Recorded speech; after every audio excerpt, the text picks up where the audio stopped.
Questo servizio è offerto da Coop Services, risorse umane e soluzioni per il territorio. Si è svolta il 10 ottobre, presso Palazzo Valeri, la presentazione dei libri di Arrigo Cipriani, prigioniero in una stanza a Venezia e non vorrei far male a nessuno. Arrigo Cipriani è il proprietario del famoso Harris Bar di Venezia, nonché gourmet, scrittore, giornalista e ristoratore di livello internazionale, proprietario tra l'altro di numerosi ristoranti cipriani nel mondo. A fare gli onori di casa Alessandro Belluzzo, presidente di Credi Veneto, e Loredana Borghesan, sindaco di Montagnana. Io credo che nel suo locale, signor Cipriani, siano passate delle figure storiche assolutamente importanti. Cito per tutti il grande Hemingway, che era un cliente. Io sono storico. Il dottore Arrigo Cipriani sicuramente è figura emblematica di quello che è l'ospitalità, di quello che è l'arte della gastronomia e l'abbiamo del nostro paese, e l'abbiamo qui con noi questa sera a Montagnana. Ospite della serata il console di Lituania Alberto Bertoldi.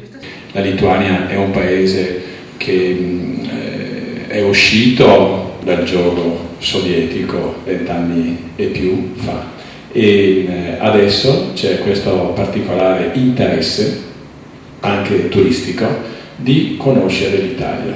I 2 volumi sono stati introdotti dal direttore di Rete Veneta Luigi Bacialli. Credo che le qualità umane di Arrigo Cipriani poi siano evidenti anche nelle cose che scrive, perché non sempre anche coloro che scrivono hanno non solo le capacità ma anche la modestia di chi magari raggiunge grandi traguardi e rimane una persona semplicissima. Arrigo Cipriani ha poi raccontato alcuni aneddoti legati al libro. Mi sono chiesto allora come mai mi chiamavo Arrigo. Arrigo in inglese si dice Harry, Harris Bar, cioè posso dire di essere l'unico uomo al mondo che ha avuto un nome ad un bar, perché io sono un anno più giovane, il bar è nato nel 31 e io sono nato nel 32. Si parlava anche del prosciutto e devo dire che per un bel periodo di tempo ho avuto anche io all'Harris Bar il prosciutto di Montagnana.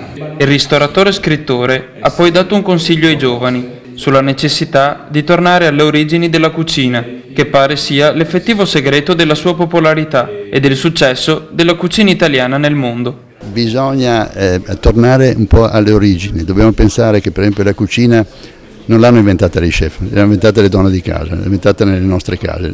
La cucina italiana è l'unica che ha il DNA che proprio per tutto il mondo, che è ripetibile, eccetera. Per cui quello che posso dire ai giovani: non seguite questi chef autoreferenziali che vediamo in tutti i giornali, per quelli non c'è nessun futuro. Noi abbiamo più di 100 cuochi che lavorano per la nostra organizzazione e sono tutti dei cuochi straordinari, ma non si sa il nome di nessuno, invece bravi perché fanno quello che devovono fare. Quindi per il successo della cucina italiana non serve il bluff della cucina dei suoi colleghi pluristellati. È un bluff perché non è certamente la semplicità, è complicare le cose semplici, sì, senza avere una cultura dietro le spalle. Di solito non ce l'hanno. Una serata che è poi proseguita visitando la città e con una cena con assaggio di prosciutto veneto, berico e euganeo all'Osteria San Benedetto, sperando che Cipriani si innamori di nuovo del prosciutto di Montagnana e che decida di riportarlo all'interno del suo Harris Bar. Il mio motto è servire gli altri come vuoi essere servito te stesso, perché così funziona la vita.